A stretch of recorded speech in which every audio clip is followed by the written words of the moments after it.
Hello, my noble band of outlaws. Outlaw Samurai coming at you live with a video. As you can see, my beard is finally starting to return, but this is what we're here for. This is the Master Force 24-inch machete with sheath.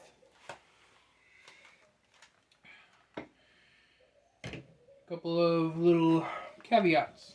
Hardened steel blade for long-lasting performance, precision ground edge, stay sharp longer, integrated saw for removing small branches, lightweight design for increased swing speed. Increased swing speed, maybe. But does that necessarily equal a good thing?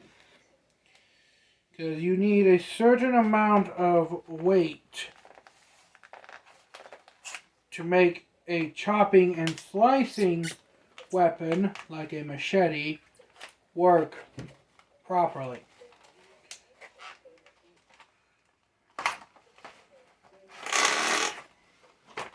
Here's the machete. Now, I'm going to be doing this a little bit out of order from what I would normally do. First, we will take a look at the sheath, because many times these sheaths are, well, cheap, flimsy, and pretty much bad.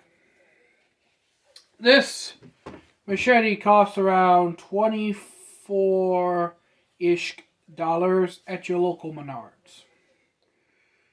Master Force is the in-store brand, and I gotta say, this is actually a pretty decent sheath. It has these, I don't know if you can see it, but it has this plastic lining inside of it, and a very simple utilitarian belt loop. It is riveted and sewn, so even if this stitching was to come undone, you have mechanical rivets holding it in place, giving it a surprising amount of form. Notice how it stays rigid pretty much all the way down from the end of the belt loop to the tip. Now for the pointy, stabby, sharpy, flashy, choppy part. I know, I just had a brain aneurysm saying that. I need to come up with my own little thing for the blade. Maybe I'll call it the... And now it's time to get to the... well... fuck you up part. Wipe off all this oil.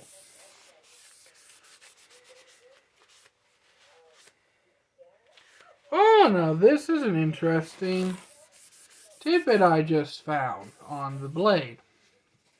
If you notice, right here it says it's made in Vietnam. It would be the first ever blade of mine made in Vietnam.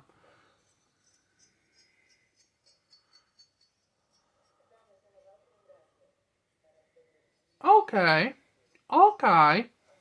So it's definitely got an edge. That's interesting, because the Gerber machete, which I just now sharpened, by the way. The Gerber machete that I have is bigger than this, but it came so ungodly dull that didn't really matter. I had to take it through the 80 grit, 220, and then the 6000 on the work sharp to get a decent edge. But this edge...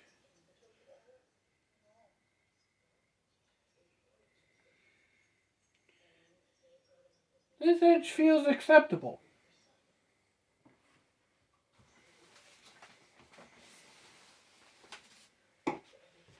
Got some Christmas wrapping paper here.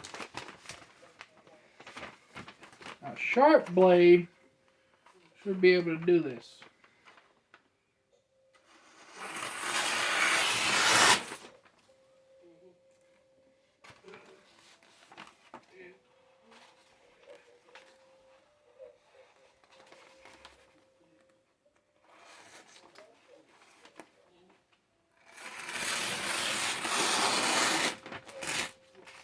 Okay. So, it did it. But as we can see, there is kind of a fuzzy line on the wrapping paper. And that just... Wrapping paper is stupidly thin to begin with. So...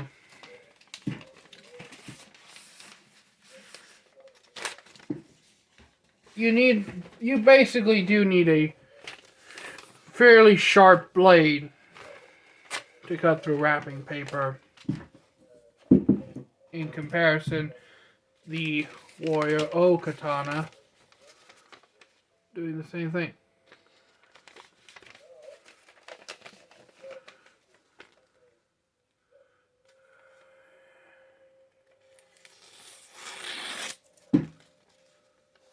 You can see that the cut from the Warrior O is much cleaner. So using this as a comparison, I can tell that this might just need a couple of quick pass over with the 250 and then a few go over with the 6000. Now, something interesting about this machete, why I bought it, it actually has everything to do with the grip. The grip on this machete is reminiscent of the early Bronze Age swords, along with what I initially believed was like a gladius shaped grip. And just from holding this, it fits in my hand so perfectly. Like, even if I was to choke up here, it stays in my hand and it doesn't feel like it's going to go anywhere. Now, obviously, the blade is held in place by these two screws, is what I'm assuming. Because otherwise, why would there be two screws here? Or at least, it's like it's wedged in, like it basically clamps the tang in here. Now, since I can't bend the grip, that either tells me that it is that the whole scales are, that both this and this are scales that have been put together, because there's a seam on the bottom of this. Right there. So this is scales over a full tang grip. And that these screws here act as some kind of vice system, like compressing it together. Master Force is the in-house brand for Menards. And the entire reason I bought this machete is just simply because of the grip. It was something I've never seen on a machete before. It was new to me, it was new, it was interesting, and I wanted it. And unlike the Gerber, this one is a hell of a lot straighter. It does kind of bend this way down towards the tip, but it's a very minor bend that I don't think would interfere with its cutting performance at all. There's also, I'm not going all the way back there to grab it, but there's also something that is interesting on this Master Force that is not on the Gerber, and that is that the saw back on this Master Force machete actually feels sharp. it feels like an actual handsaw. And if you'll notice, it actually has zigzag, uh, the zigzag teeth pattern. And what that means is that on handsaws, the teeth on a handsaw are not like this. They are offset like this.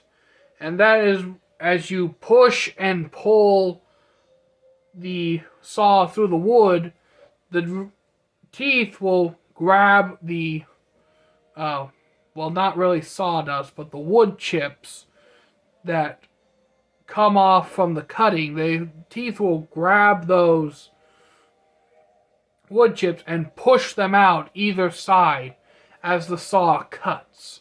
So as the saw goes down, so as you saw down, it will push the wood chips out of the way. And honestly speaking, this machete might make its way into my bushcrafting bag.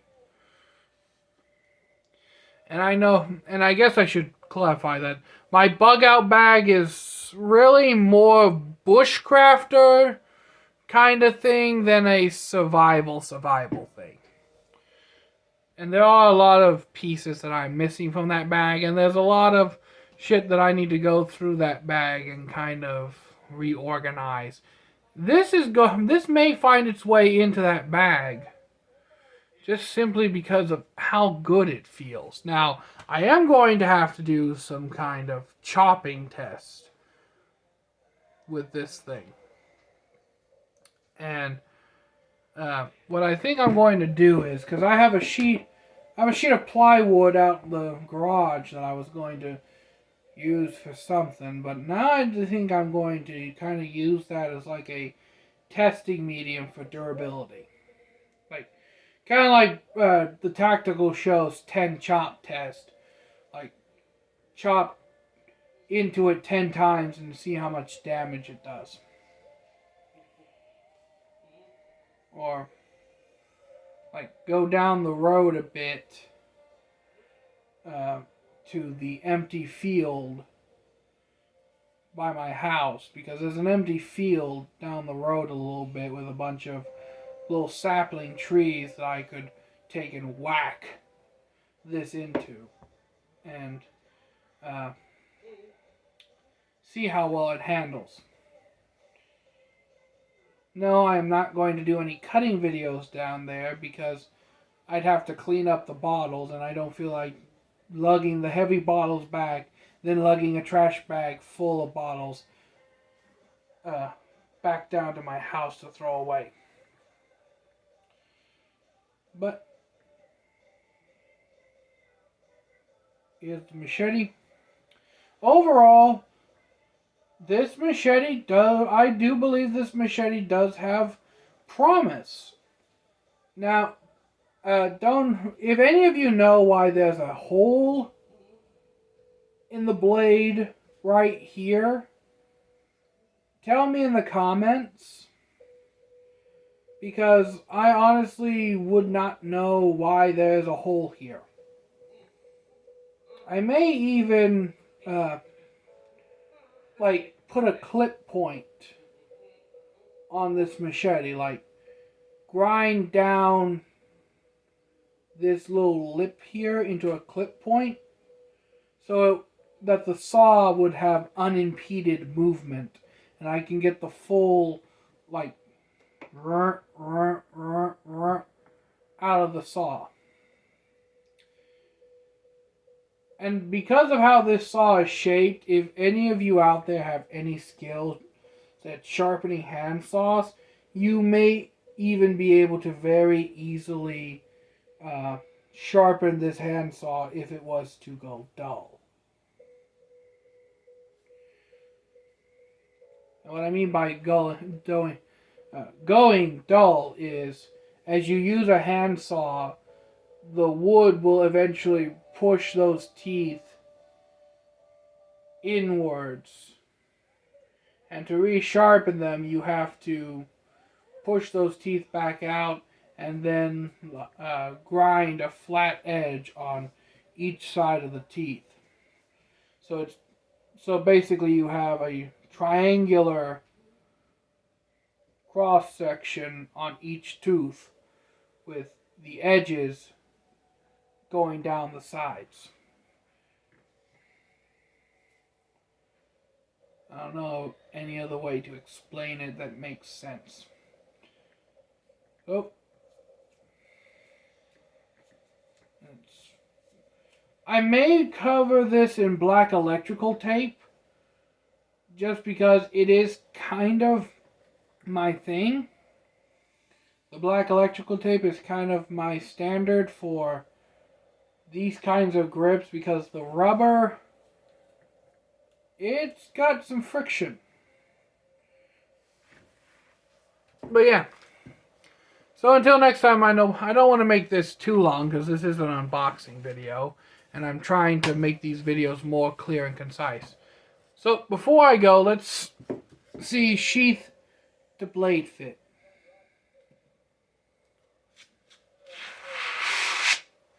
Alright.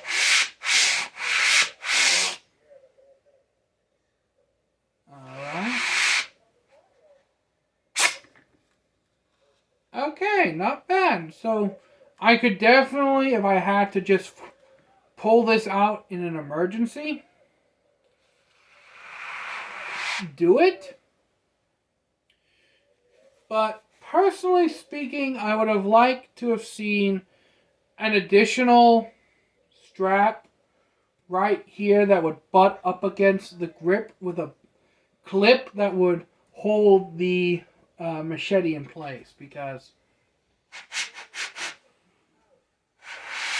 just a little shaking is all it would require. And I know that this is a gardening tool, and that's what this is designed to be. This is designed to go on your belt, to go out into the woods, to cut down some brush, some briar bushes, or if you're a landscaper, like if you have to cut down a bunch of thicket, thorn thicket, and you can't bring in a bush hog, or you can't use your power tools for whatever reason, it's just simply pull out and get to chopping. So it's really not meant to do what I'm going to attempt to use this for, per se, which is really bushcrafting and maybe a few bottle cutting videos. But I mean, I have no one saying I can't do that, but still. I would have liked to seen the backstrap. That's one thing I will say now. So until next time, my noble band of outlaws, outlaw samurai, tells all y'all, be crazy rednecks, be safe and use your weapons. I'm out, peace, and this is already turning into a little longer video than I had wanted.